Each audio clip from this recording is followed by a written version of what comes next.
할렐루야. 우리 앞뒤 좌우에 계신 분들과 함께 인사하겠습니다. 이렇게 인사합니다. 은혜와 평강이 넘칠지어다.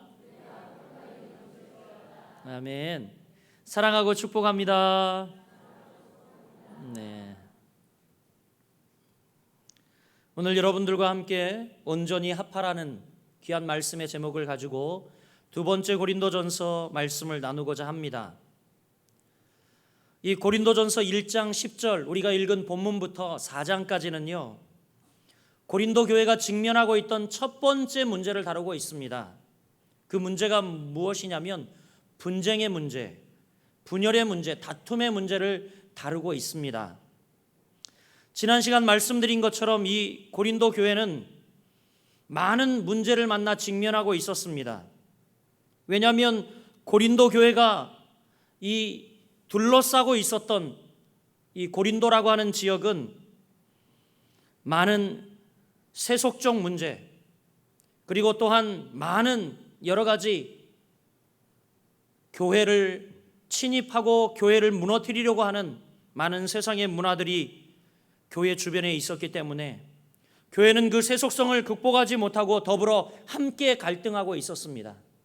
마치 우리가 살고 있는 지금 현재 교회도 마찬가지, 너무 세속화가 급속도로 이루어지고 있기 때문에 교회들이 세속화를 극복하지 못하고 갈등하고 있는 것과 같았습니다.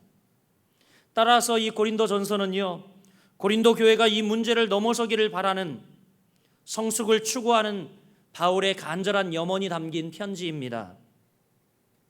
고린도전서 1장 10절은 이렇게 시작합니다. 형제들아, 내가 우리 주 예수 그리스도의 이름으로 너희를 권하노니, 이렇게 시작을 하고 있어요. 너희를 권하노니. 이 고린도전서는 특별히 권면의 성격을 가지고 있는 편지입니다. 어떤 권면이냐? 바로 고린도 교회가 문제를 넘어 성숙을 추구하도록, 그리고 교회가 다시 갱신되어지고 거듭나도록 그 교회를 설립했던 설립자인 사도 바울의 간절한 소원이 담겨 있는 편지이죠. 그리고 지난 시간 이미 말씀드렸던 것처럼 고린도 교회는 이제 사도 바울의 편지를 받아들고 고린도 교회가 부딪혔던 그런 문제를 극복하고 넘어섰던 모범을 보였던 교회입니다. 이제 우리는 고린도 교회가 부딪혔던 문제 가운데 첫 번째 문제인 분쟁의 문제, 분열의 문제, 혹 이 파벌의 문제에 대해서 같이 생각해 보려고 합니다. 우리는 이 분열의 원인이 어디서 시작이 되었는지 그 원인을 이 서신을 통해서 진단해 보고, 또한 사도 바울이 어떻게 이 교회에 그러면 처방을 내리고 있는지 우리가 함께 살펴보면서 이제 우리도 이 귀한 말씀을 통하여 교훈을 얻고 우리 교회를, 우리 자신을 점검해 보길 간절히 소원합니다. 이 고린도전서 1장부터 4장까지는 제가 거듭 말씀드리지만 중요한, 이제 바울이 교회가 분립되고 분열되고 이렇게 편당을 지었던 분열의 원인을 지적하고 있습니다. 여러분, 고린도 교회 분열의 원인이 무엇이었습니까? 또 오늘날 교회의 분열의 원인이 뭐라고 생각하십니까? 그 첫 번째가 바로 1장에 다루고 있는, 오늘 1장 10절 이하에 다루고 있는 소속감의 문제였습니다. 소속감의 문제. 나는 어떤 사람에게 속해 있다, 나는 어떤 사람을 따른다, 그러한 사람들에 대한 소속감이 바로 고린도 교회 안에서 그런 불필요한 분파들을 만들어내고 있었다는 사실입니다. 난 누구에게 속해 있어, 이 소속감. 두 번째는요, 이 고린도 교회 분열 원인은 뭐였냐면, 두 번째는 바로 이 파벌 형성이었습니다. 이것은 2장을 중심으로 다루고 있습니다. 보면 바울은 2장에서 지혜라는 문제를 직접적으로 다루고 있습니다. 참된 지혜가 뭐냐, 거짓된 지혜가 뭐냐, 또 세상의 지혜가 뭐냐, 하나님의 지혜가 뭐냐, 이렇게 구별해서 다루고 있어요. 여러분, 왜 이 지혜의 문제가 이 2장에 등장하고 있는 줄 아십니까? 그것은 그들이, 고린도 교회 성도들이 누가 더 똑똑하냐, 누가 더 지혜로우냐에 따라서 편이 갈라졌기 때문입니다. 이것이 바로 교회의 분열의 원인이 되었기 때문이죠. 고린도는 우리가 잘 알듯이 바로 히랍, 그리스의 한 유명한 도시 가운데 하나였습니다. 신약 성경이 쓰여지고 있었을 당시에, 바울이 활동하고 있었을 당시에, 그 당시 무려 중요 학파만 따져도 약 50개의 학파가 이 고린도 안에 있었다고 합니다.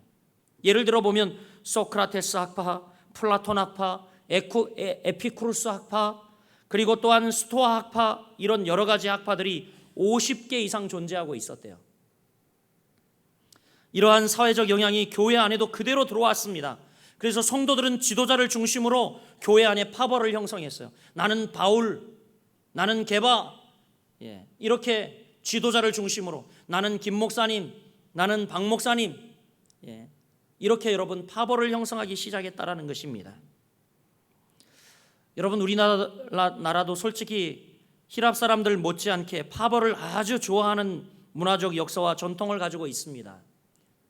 특히 주로 이조 시대의 영향이라고 할 수 있는 사색당쟁. 한국 이조 시대 역사를 읽으면 어떻습니까? 노론이 소론을 죽이고, 남인이 북인을 죽이고, 또다시 북인이 남인을 죽이고, 이러한 사색당쟁에 피 흘리는 역사의 전통을 우리도 갖고 있습니다. 파벌이 익숙해지다 보니까 파벌을 갖는 것이 자연스러운 것처럼 생각되어지던 시대가 바로 고린도 사회였다라는 것입니다. 오늘날 한국 사회도 솔직히 아직도 이것 가운데 자유하지 못합니다.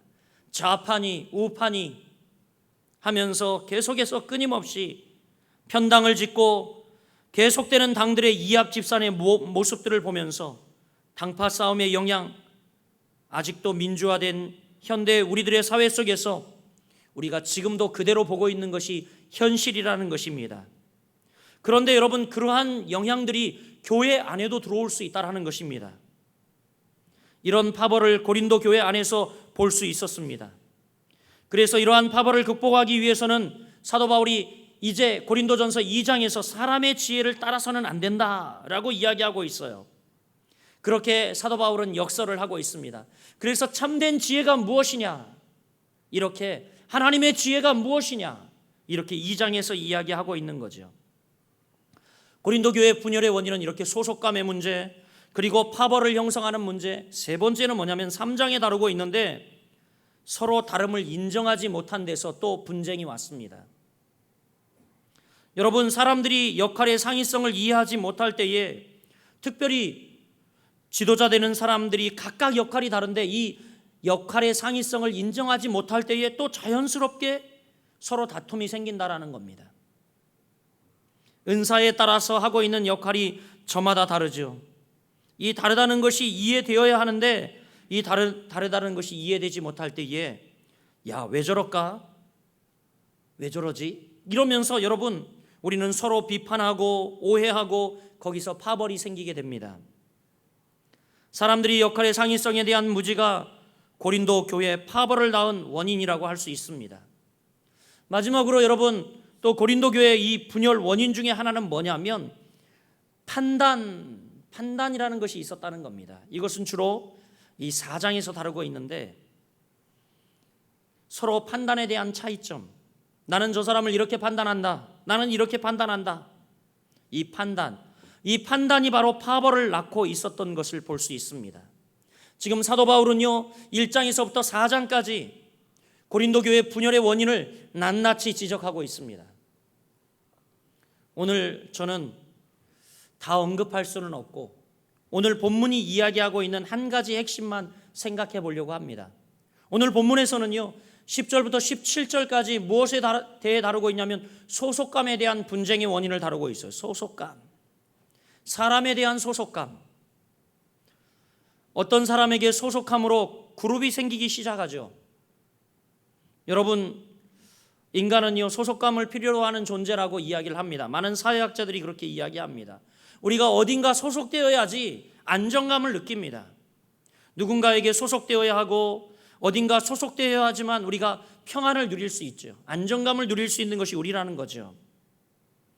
사람들은 내가 속할 수 있는, 그래서 공동체를 찾아다니고요, 또 내가 따라다닐 수 있는 그 지도자를 찾아 따라다닙니다. 힘 있는 사람을 찾고 지혜로운 사람을 찾고 편안한 사람을 찾고 내가 사랑받을 수 있는 사람을 찾습니다. 여러분, 이 소속 자체가 나쁜 것은 아니에요. 소속은 필요합니다. 그 소속에 따라서 자연히 어떤 그룹이 생길 수가 있는데, 자연스러운 그룹, 이것은 전혀 나쁜 것이 아닙니다. 그런데 문제는 언제부터 생기냐면, 그 그룹이 성장이 부자연스러울 때, 잘못된 목적으로 성장할 때에 문제가 생기기 시작한다는 것입니다. 고린도 교회 안에 병든 세포와 같이 그룹들이 존재하기 시작했습니다. 이들은 딱 뭉쳐 있을 뿐만이 아니라 다른 것들 막 주변을 막 공격해 갑니다. 여러분, 이 그룹은 공격적인 그룹으로 변하기 시작했어요. 그러니까 성도들이 모여 서로 아름다운 교제를 나누고 서로 겸면하고 격려하면서 그리스도의 좋은 교제를 우리가 나누며 성숙을 도모한다는 것은 굉장히 아름다운 일 아닙니까? 그런데 하라는 교제는 안 하고 모여 앉아서 자꾸만 다른 사람을 비판하고 헐뜯고 부정적인 영향을 감염시키고 다른 사람들을 파괴하고 공격하고 찌르고, 여러분, 이러면 더 이상 건강한 그룹이 아닌 겁니다. 바로 이것은 병든 그룹이 되는 거고 암세포가 되는 것입니다. 이것을 잘라내지 않으면 공동체 전체를 위협하는 아주 암적인 요소가 될 수가 있습니다. 바울 사도는 그런 위기가 될 수 있는 가능성이 있는 고린도 교회를 지금 보기 시작한 거예요. 그런 것들이 자라고 있는 모습을 보기 시작했습니다. 여러분, 고린도 교회 안에는 어떤 파벌들이 존재했습니까? 오늘 여러분 12절 말씀에 보니까 크게 4개의 파가 존재하고 있었어요. 우리 같이 한번 12절 말씀을 읽어보길 원합니다. 시작. 내가 이것을 말하거니와 너희가 각각 이르되 나는 바울에게, 나는 아볼로에게, 나는 게바에게, 나는 그리스도에게 속한 자라 한다는 것이니. 아멘. 여러분, 지금 바울이 4파를 언급하고 있는데 어떤 파가 있습니까? 첫 번째, 바울파가 등장하고 있죠. 그런데 지금 사도 바울은 이 편지를 쓰고 있습니다. 편지를 쓰고 있는 장본인인 이 바울, 그 파가 있었다라는 것입니다. 쉽게 이야기하면 바울도 승인하지 않은 파예요. 바울도 승인하지 않은 파. 자칭 이들은 바울의 굉장한 확고한 리더십을 좋아하고 확신에 찬 바울의 비전이라든지 리더십이라든지 확신을 좋아했던 이 그룹들이 모여서 바울을 추종하면서 모여진 하나의 그룹을 형성하게 되었다라는 것입니다. 그리고 여러분, 또 어떤 파가 언급되고 있습니까? 아볼로파. 아볼로에게 속해 있는 그룹이 있었습니다. 아볼로는 사도행전에 보니까 어떤 사람이었냐면 성경에 능한 사람이다, 이렇게 이야기를 하고 있습니다. 아주 훌륭한 성경 교사, 탁월하게 말씀을 잘 가르치는 그런 은사를 가지고 있던 교사였습니다. 그러니까 여러분, 아볼로가 가르치는 성경 공부에 매료된 많은 사람들이 또 하나의 그룹을 형성한 겁니다. 이따 오후에 말씀드리겠지만 사도 바울은요, 잘 말 잘하고 또 말에 능숙한 사람이 아니었습니다. 그런데 아볼로는 탁월하게 성경을 잘 가르치며 성경에 능했던 사람이었습니다. 그러니까 아볼로에게 이 매료된 사람들이 하나의 그룹을 형성했어요. 그 다음에 여러분, 어떤 파가 있었습니까? 게발이 아닙니다. 여러분, 초복 지났다고 게발 그러시는데 게바파예요. 게바가 누구죠? 베드로예요. 베드로. 아마도 이 게바의 열정, 베드로의 열정, 그리고 능력을 좋아했던 사람들인 것 같습니다. 밤낮 우리가 배우기만 하면 뭐하냐, 능력이 있어야지 라고 하는 이 감성적인 파들이 바로 베드로를 중심으로 형성했어요. 베드로의 능력과 열정을 사랑했던 사람들이 야, 나도 능력을 행하고 싶다 하며, 여러분, 쉽게 이야기하면 오늘 성령파라고 하는 사람들이 하나가 형성이 된 겁니다. 그 다음에 또 어떤 파가 있습니까? 그리스도파가 있어요. 그리스도파, 그러니까 여러분, 좋은 거구나 이렇게 생각할지 모르겠지만 우리는 오직 그리스도만 따른다, 굉장하게 보일지 모르겠습니다. 그런데 그 다음에 문제는요, 그리스도만 따른다고 자기들끼리 모여 다른 이들을 정죄하며 우리만 하는 우월 의식을 가지기 시작했다라는 것입니다. 그리고 다른 사람에게 좋지 않은 영향을 주었을 때 그것도 별 수 없이 하나의 파벌 형성을 하며 하나의 파당을 짓는 그런 그룹이 되었다라는 것입니다. 이러한 파벌이 형성되고 있다라는 그 소식을 사도 바울은 들었어요. 그것이 분쟁을 일으키고 있다라는 소문을 글로에라고 하는 사람을 통해서 바울이 지금 에베소에 가 있지만 그 보고를 받고 이 서신을 쓰고 있는 것입니다. 13절 말씀 한번 보시길 바랍니다. 우리 13절 말씀 같이 읽어보겠습니다. 시작. 그리스도께서 어찌 나뉘었느냐? 바울이 너희를 위하여 십자가에 못 박혔으며 바울의 이름으로 너희가 세례를 받았느냐? 이 13절은 사실 상당히 흥분이 고조된 그러한 모습으로 바울이 쓰고 있는 겁니다. 바울은 이 13절에서 세 가지 아주 중요한 질문을 던지고 있습니다. 그런데 이 세 가지 질문이 모두 다 한 가지 해답을 겨냥하고 있는데 바로 이 분쟁에 대한 해답을 이야기하고 있어요. 처방은 결국 이거라는 것입니다. 13절 말씀, 그리스도께서 어찌 나뉘었느냐? 바울이 너희를 위하여 십자가에 못 박혔으며 바울의 이름으로 너희가 세례를 받았느냐? 여기에 여러분 이 분쟁을 해결할 만한 중요한 키가 담겨 있다는 것입니다. 이 세 가지의 질문 가운데에 첫 번째 질문이 뭐였습니까?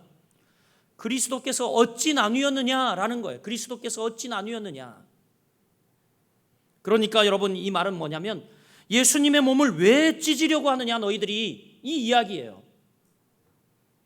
예수님이 나뉘어져 있느냐? 그분은 한 분이시다. 그리스도는 한 몸이시다라는 겁니다. 그 이야기를 지금 바울은 하고 있는 겁니다. 그리스도는 절대 두 몸이 아니다. 그런데 왜 너희가 그리스도의 몸을 찢고 깨트리려고 하느냐? 그리스도는 한 몸이라는 겁니다. 이 진리를 바울은 나중에 고린도전서 12장 전체에서 이야기하고 있습니다. 바울이 그 문제를 집중적으로 12장에 다루면서 그리스도는 한 몸이시다라는 우리에게 한 몸 의식을 이야기해 주고 있어요. 두 번째 질문은 뭡니까? 바울의 질문은 바울이 너희를 위하여 십자가에 못 박혔더냐라는 질문이에요. 여러분, 바울이 우리를 위하여 십자가에 못 박혔습니까? 바울이 여러분 고린도 교회 성도들을 위해서 십자가에 못 박혔습니까? 그렇지 않다라는 겁니다. 아니죠.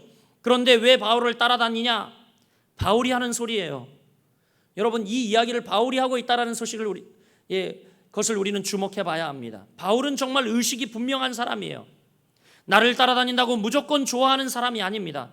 나를 따라와도 병적으로 따라오고 그것이 잘못된 결과를 가져온다면 그것을 엄중히 꾸짖을 줄 아는 그런 객관성을 가지고 있던 훌륭한 지도자였다라는 것입니다. 여기서 바울은 이렇게 이야기합니다. 바울이 너희를 위하여 십자가에 못 박혔냐? 누가 우리를 위하여 십자가에 못 박혔냐는 겁니다. 누구예요, 여러분? 우리를 위해 십자가에 못 박히신 분이 누구예요? 예수님이죠. 예수님이 너희를 위하여 십자가에 못 박히신 것이 아니냐? 즉 바울은 지금 그러면 누구를 따라가야 하느냐라는 것을 이야기하고 있는 겁니다. 그러면 누구를 따라가야 하는 거냐? 너희가 편당 짓고 바울파니 게바파니 쪽파니 뭐 여러 가지 파로 나뉘어질 게 아니라 그러면 우리가 누구를 따라가야 하느냐라는 거예요, 여러분. 예수님을 따라가야지 왜 바울을 나를 따라오려고 하느냐? 우리를 위해 희생하신 예수님, 나를 위해 피 흘리신 예수님, 우리를 위하여 자기 생명까지 버려주신 그 예수님, 그 그리스도의 희생과 사랑을 기억한다면 왜 너희가 그리스도께 초점을 맞추지 못하고 지금 편당을 짓고 분쟁하느냐라는 것을 말하고 있는 것입니다. 그 이야기예요. 왜 그리스도께 초점을 두지 못하느냐, 그 이야기죠. 사랑하는 거룩한 비성관교회 성도 여러분 초점을 그리스도께 두시길 주의 이름으로 축복합니다. 저를 보지 마세요. 그리스도께 초점을 맞추시길 바랍니다. 세 번째 질문이 뭡니까, 여러분? 너희가 세례 받을 때 누구의 이름으로 세례를 받았느냐라는 것입니다. 바울의 이름으로 세례를 받았느냐? 아니라는 거예요. 바울의 이름으로 우리가 세례를 받을 때 누구의 이름으로 받았느냐라는 거예요. 바울의 이름으로 세례 받은 사람들도 있지만 그때에 내가 바울의 이름으로 세례를 줬냐라는 겁니다. 여러분 세례 받을 때 누구의 이름으로 세례 받으셨습니까? 성부와 성자와 성령의 이름으로 우리가 세례를 받지 않았습니까? 우리는 여러분 제일 중요한 게 그리스도가 우리를 위해서 죽으셨고 부활하셨기 때문에 우린 그리스도의 이름으로 세례를 받았습니다. 예수님의 이름으로 세례를 받는 그 사실이 어떤 중요한 의미를 가지고 있을까요? 그것은 바로 그리스도와의 연합입니다. 우리가 예수님 이름으로 세례를 받았다는 것은 그리스도와 연합되었다라는 의미예요. 우린 그리스도의 이름으로 세례를 받았고 내가 그리스도에게 속한 자라면 누구를 따라가야 하는 것이 마땅하냐 이겁니다. 누구를 따라가야 하죠? 그리스도를 따라가야 하는 거죠. 예수님을 따라가야 하는 것입니다. 그러니까 여기 지금 바울이 세 가지 질문을 하고 있는데 해답은 한 가지예요. 해답은 한 가지. 그게 뭡니까? 바울이 세 가지 질문을 했지만 해답은 하나인데 뭐냐면 그것은 바로 그리스도의 주권을 이야기하고 있어요. 그리스도의 주권. 우리가 그리스도의 주권을 참으로 인식한다면 그리스도만이 우리의 주님이시라고 고백할 수 있습니다. 할렐루야. 우리 한번 옆 사람에게 고백해 봅시다. 그리스도만이 우리의 주님이십니다. 사람은 우리의 주인이 절대 될 수 없습니다. 그것까지는 안 따라해도 됩니다. 사람은 우리의 절대 주인이 될 수 없다라는 겁니다. 그리스도 예수만이 우리의 절대적 주인이 될 수 있다라는 거예요. 할렐루야. 내가 존경할 만한 스승을 갖는다는 것은 아름다운 일입니다. 내 신앙생활 여정을 통하여 나에게 영향을 줄 좋은 분, 나에게 좋은 가르침을 준 분, 내가 그분을 귀히 여기고 또 그분을 사랑한다는 것은 굉장히 좋은 일일 수 있습니다. 그러나 여러분 궁극적으로 내가 따라가야 될 것은 누구를 따라가야 합니까? 예수님을 따라가야 하는 겁니다. 여러분 어떤 이들은 어떤 신학자의 학설, 어떤 신학자의 책 그러면서 그분의 것을 맹신합니다. 성경보다 더 우월히 여기고 예수님보다 더 우월히 여깁니다. 여러분 우리가 따라가야 할 것은 예수님인 줄 믿으시길 바랍니다. 훌륭한 영적 지도자는 자기에게 초점을 맞추지 않는 사람, 끊임없이 예수 그리스도에게 초점을 맞추는 사람이 훌륭한 지도자라고 할 수 있습니다. 어떤 지도자가 우리에게 좋은 가르침을 주었습니다. 그런데 가만 보니까 계속 그 사람을 붙들고 놓아주질 않아요. 또 어떤 사람은 영적 갈망 때문에 특별한 모임에 가서 좋은 영향을 받을 수도 있어요. 오늘 여러분 주보에도요 두란노 큐티 학교가 동산교에서 열린다고 다 삽지하지 않았습니까? 가서 배울 수 있어요. 좋은 영적인 나눔을 할 수 있어요. 그런데 여러분 그러나 어떤 사람을 계속 우리가 따라간다면 이건 잘못된 신앙입니다. 좋은 영향을 받는 것은 좋은 일이지만 그가 정말 좋은 교사라면 그리스도를 바라보고 따라갈 수 있도록 가이드해 주는 것, 그래서 정말 그리스도가 우리 신앙의 초점이고 우리의 삶의 초점인 그러한 가이드 역할을 해주는 교사가 참 교사라는 것입니다. 그렇습니다. 어떻게 우리는 사람에 대한 소속의 유혹을 넘어서 그것이 파벌이 되지 않도록, 분쟁이 되지 않도록 예방할 수 있을까요? 여러분 그 대답은 굉장히 간단합니다. 누굴 바라보면 됩니까? 예수님. 다시 한번 대답하세요. 누구를 바라보면 됩니까? 여러분 우리 교회에 찾아오는 분열과 그리고 분쟁 그리고 여러 가지 여러분 파벌과 유혹의 문제들을 넘어설 수 있는 유일한 비결은 하나밖에 없어요. 우리가 누굴 바라보면 됩니까? 확신이 안 서시네요 여러분. 예수님 바라보면 됩니다. 대답은 간단해요. 그래서 오늘 본문이 시작되는 10절을 다시 한번 읽어보세요. 우리 10절 말씀 같이 한번 읽어보겠습니다. 시작. 형제들아 내가 우리 주 예수 그리스도의 이름으로 너희를 권하노니 모두가 같은 말을 하고 너희 가운데 분쟁이 없이 같은 마음과 같은 뜻으로 온전히 합하라. 아멘. 이 10절 말씀에 보니까 여기에 너희에게 권하노니 우리 주 예수 그리스도의 이름으로 이렇게 이야기하고 있어요. 사도 바울은 이미 여러분 이 분쟁에 관한 문제, 소속감에 관한 이 문제에 대한 해답을 10절에 주고 있어요. 그것을 극복할 수 있는 비결은 하나밖에 없다라는 겁니다. 바로 여기서 바울은 의도적으로 주님이라는 단어를 강조하고 있어요. 우리 주 예수 그리스도의 이름으로.